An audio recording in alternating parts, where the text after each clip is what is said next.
we're getting ready to remove the airbag on this BMW.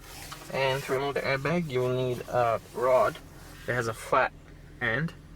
So usually a Torx T25 would usually work pretty well.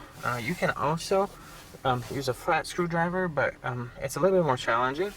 The thing you need to keep in mind is that when you insert the screwdriver, don't insert it parallel to the airbag. You gotta insert it this way, perpendicular. When you insert it on the access holes on the sides, that's the only way that you'll be able to press on that spring. Otherwise, if you push this way, you'll never be able to press and release the airbag. A Phillips screwdriver doesn't work, so don't even bother with that. Find a rod or use a flat screwdriver. We will use this just to show you that how it works with a flat screwdriver.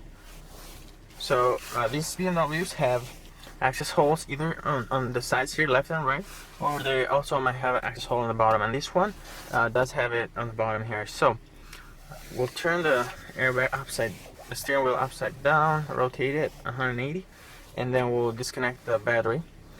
You want to wait about 5 minutes before you start disconnecting airbags. And the other thing you need to keep in mind is to keep your body face away from the airbag, because if it does deploy, which it could, it can injure you.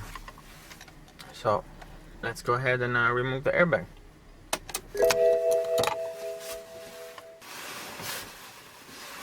So right back here we have the access hole, and we'll insert the screwdriver.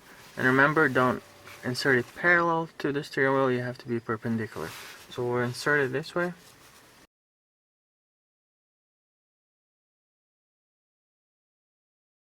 And it does take a little bit of patience here to find the spring so that you can push on it.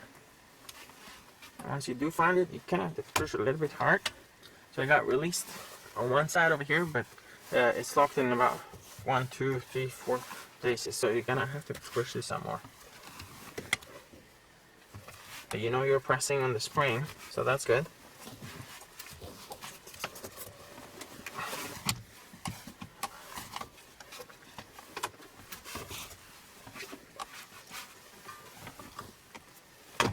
There we go. So you can see the airbag is released.